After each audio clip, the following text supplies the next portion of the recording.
My girlfriend is pregnant, and I'm only 15 years old. Hi, I'm Matt, and I want to talk to you about something that happened a couple years ago that changed my life forever. I remember I was in junior year, and we were all very stressed out because we didn't know who to invite to the prom. At that time, that was the most important thing. And since I was a basketball player, it was even harder because I had to pick the sexiest girl, and I was afraid of being rejected. One day during the internship, I saw a girl sitting there. She looked gorgeous and seemed not to fit in, and I knew that she was the one for me. I ended up as the worst player that day, and I thought I would die of shame. That's what brought us together. That's how she noticed me. Everything was very fast in our relationship, and we liked the same things, and we thought we were the perfect match. We kissed the first time that same afternoon, and 2 weeks later we were officially dating. I didn't know that much about sex, and I didn't really give any importance to contraceptives. This is why, more than once, we had unprotected sex. We did not believe that anything bad could happen to us, and we preferred not to think about the consequences. Of course, that was a terrible idea. 2 months after we were together for the first time, my girlfriend called me very worried, telling me that she had a pregnancy test and that was positive. I couldn't believe it. I didn't want to believe it. At first, I was very annoyed. Then I got even more frightened. I wasn't prepared to be a dad. This wasn't how it should be one of the best years of my life. Things did not disappear on the next day, and I had to take care of this new situation. The hardest thing was to talk to my parents, who had a lot of plans for my life. And now all that was about to go in the garbage. Luckily, I plucked up courage and spoke to them because they immediately began to support me and no longer felt alone or lost. They explained to me all I had to do, so I finished my school year while working at night to get as much money as possible.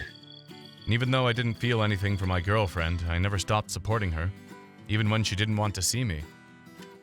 The most troubling thing was the day she had to give birth, since this day came 2 weeks early, and I don't know if I was prepared for what was coming. All my doubts disappeared when I saw my daughter, but I realized that my life would never be the same. My classmates didn't understand my new worries, and I could no longer talk to them about the same things. I had to work and study at the same time so I could take care of my daughter. And although things did not go as expected with my girlfriend, we were good friends, with a daughter in common. Now she is my reason to become a better person every day. And although sometimes I wonder how everything would have been if this had not happened, I always think I would not change anything I have now. I grew up as a person, and now I am a good man, a good father. This was not easy for me, and I'm sure everything would have been easier if I had someone to talk to about it. That's why I invite you to subscribe to this channel and find out more stories like mine and many of us, so you won't have to feel alone.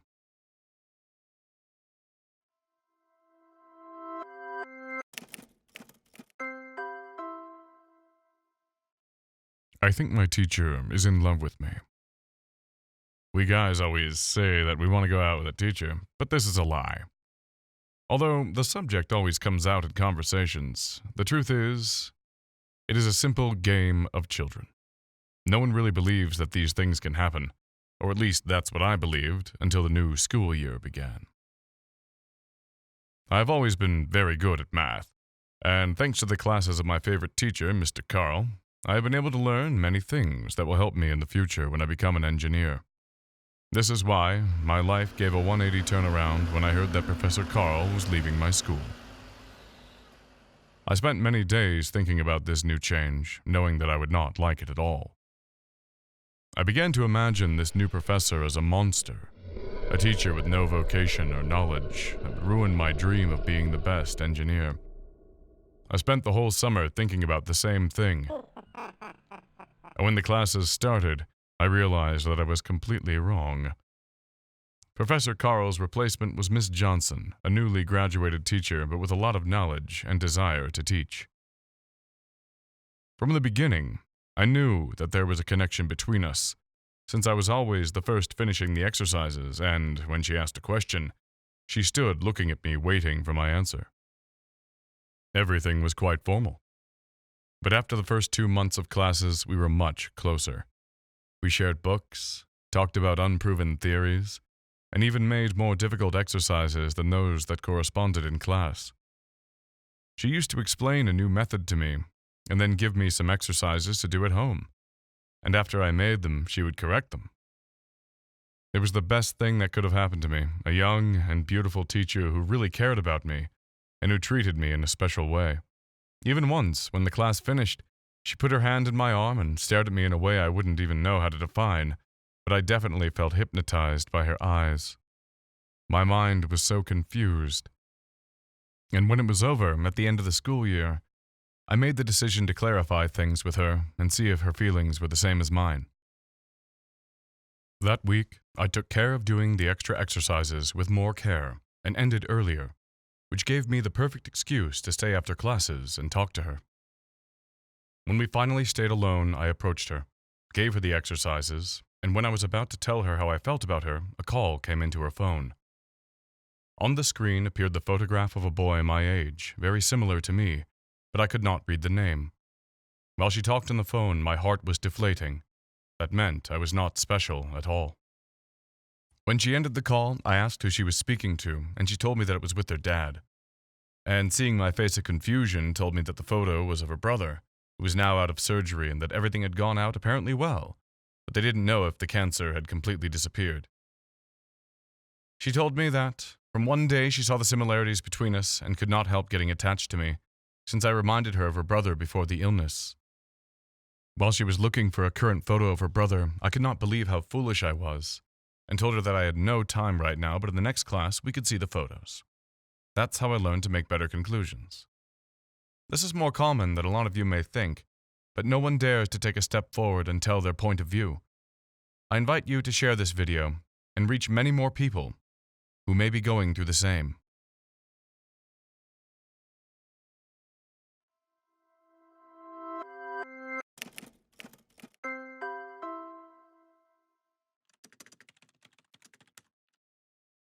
I made a mistake just to have a friend.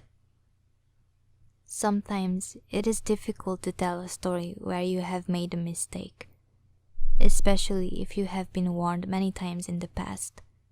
Anyway, I've decided to be courageous and tell my experience to help other people who might be in the same situation. I am 14 years old, and it is very difficult to fit into a new school, especially when you are a girl. Everyone thinks they know who you are by just seeing your clothes or the things you have or any superficial detail. This is why the first friendship is the most important, to get away from stereotypes and become a person of flesh and blood with their own opinions and tastes. That's how I met this guy, Jeff, who was at the same classes as me.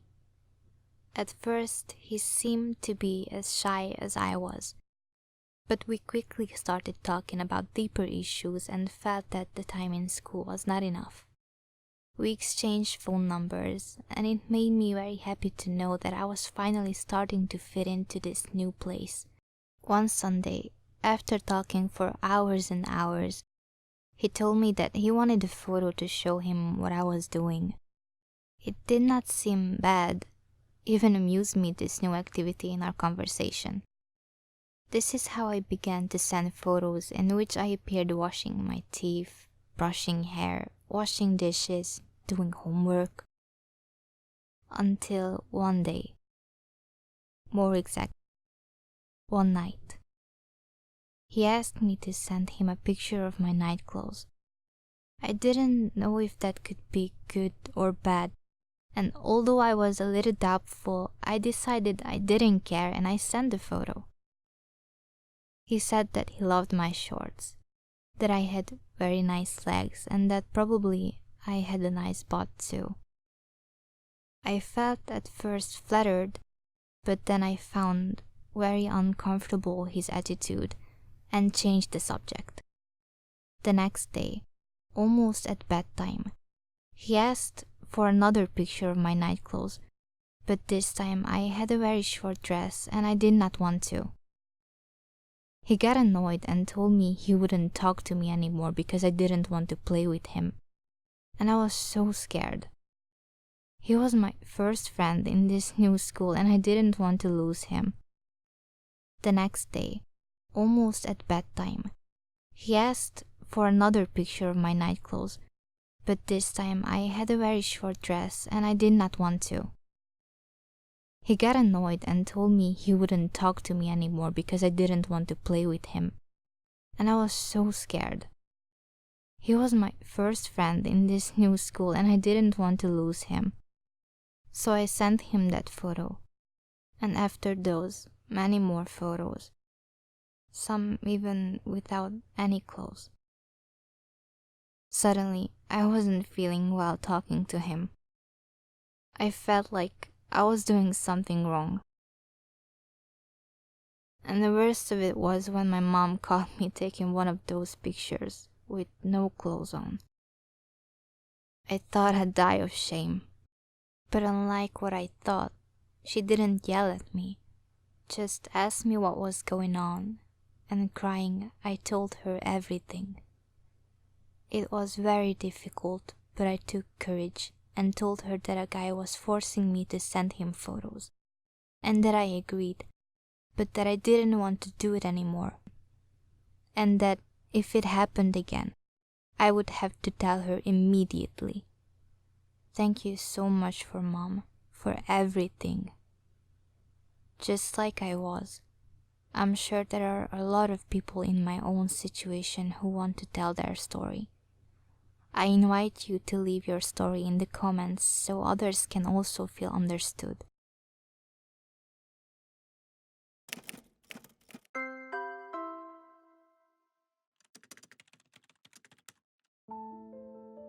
I desperately needed to have a boyfriend.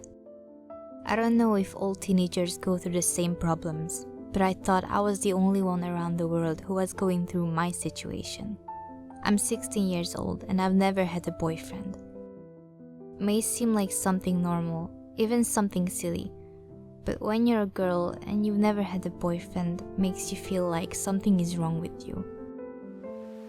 One night in a sleepover with my best friends came the subject of the boyfriends and I wanted to disappear. They were all talking about their love experiences, their first kisses, and how exciting it was to send and receive romantic messages, while I felt increasingly unhappy and out of place. I didn't know what was wrong with me, but I was simply not attracted to any school kid, and the worst thing is that nobody liked me. I felt that I would die alone and that my friends would stop meeting me for that reason. So I made the only decision I could see: getting a boyfriend. I started using more makeup than I always wore. Then looking through all my clothes, I started to use only the clothes that best highlighted my body. My mom asked me if something happened to me, but I didn't want to tell her. The adults will never understand what we went through, so I decided it wasn't worth trying to explain anything. But the days passed and I still did not achieve what I wanted so much. I was not even able to advance a little in my search. As I was trying to be perfect for the kids more and more, I became friends with Jessica, a girl who sees advanced literature with me. She did notice my changes, and every day she told me how good I looked, but that she missed the old me.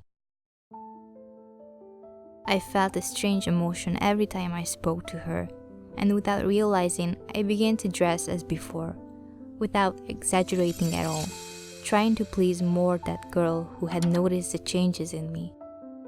We started going out more often, doing work together, occasionally going to the movies or to the park, or just staying late at home to talk nonsense.